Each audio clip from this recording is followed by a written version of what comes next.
Alors, la troisième étape dans votre traitement ou la troisième étape dans votre guide passeport gencive, c'est d'éliminer les conséquences de l'infection que vous aviez au préalable avant de l'éliminer au stade 2. Alors, la troisième étape, c'est d'éliminer surtout les petits dépôts de tartre qui se sont accumulés sur la racine de vos dents. Si la maladie durait un certain temps, c'est tout simplement que ces mauvais microbes, ces mauvaises bactéries, ces mauvais parasites, ces animalcules, et ces globules blancs, l'infection, tout ça, ça s'est calcifié avec les minéraux de la salive. Ça s'est incorporé comme des petits cailloux qui se forment dans la mer, comme du corail dans la mer, il reste se calcifier. Alors, c'est un petit peu de la même façon. Alors, le corail qui est constitué de vos microbes, vos bactéries, vos parasites, vos globules blancs, tout ça, c'est déposé tranquillement avec la salive sous votre gencive, avec votre gencive qui est sanguinolente. Alors, il ne faut pas oublier, le sang, ça coagule, ça se met en couche, ça s'agrège, ça s'accroche ensemble, ça s'agglutine. Or, tout ça, dans le fond de votre gencive, les microbes et tout, ça finit par former ce qu'on appelle une couche de tartre, plus ou moins grosse, mais ça va faire une barrière entre la racine de votre dent et l'os.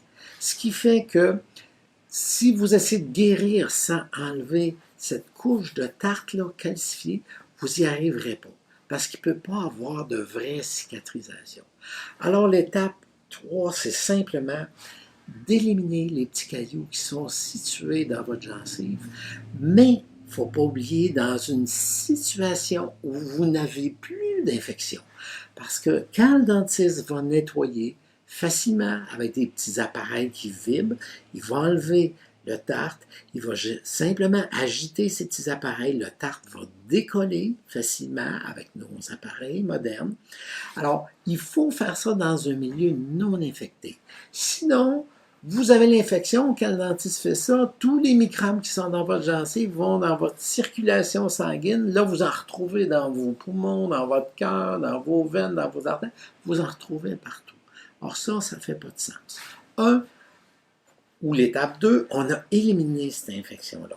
Alors, maintenant que l'infection est éliminée, on peut tout doucement, tout tranquillement, enlever les petits cailloux qui sont logés sous votre gencive. Et c'est beaucoup plus facile à cette étape-là sans infection parce que votre gencive saigne plus. Le dentiste, il voit bien. Vos petites crevasses sont 2 fois moins profondes. Alors, au lieu d'avoir des instruments plus compliqués et que ça soit difficile pour votre dentiste, c'est devenu facile et pour vous et pour votre dentiste d'enlever ces petits cailloux-là. Une fois que vous n'avez plus d'infection, c'est devenu un jeu d'enfant d'enlever le tartre qui est logé sur vos gencives. Et je vous en prie, grâce à votre passeport, il ne faut pas aller trop vite. Parce que quand on enlève ces petits cailloux-là, il ne faut pas 1 jour, 2 jours, 3 jours pour que ça se referme. Il faut quelques mois. Il faut des semaines et des mois. Alors, laissez le temps à votre dentiste de faire la troisième étape, de faire qu'il va enlever le tartre d'une façon progressive, en commençant avec les endroits les plus profonds, vous revoir et être capable de vous montrer, oui, ça s'est amélioré. La poche parodontale de 9 mm ben, est rendue à 5 mm, puis le mois d'après à 4 mm, puis le mois suivant à 2 mm de profondeur, qui devient une profondeur normale. On a besoin que votre dentiste puisse suivre ça et vous donner à vous un tout petit peu de résultats durant cette troisième étape-là. Enlevez les cailloux, enlevez tout ce qui peut faire que vous ayez une problématique autour de votre dent, où vous avez des obturations débordantes ou des petites corrections à faire. Alors, c'est à ce moment-là que le dentiste peut faire ces corrections-là. Alors, ça, c'est la troisième étape de votre passeport gencive. Ça peut prendre 2, 3, 4 rendez-vous, tout dépendant de votre dentition, le nombre de dents que vous avez, le nombre de dents qui sont touchées.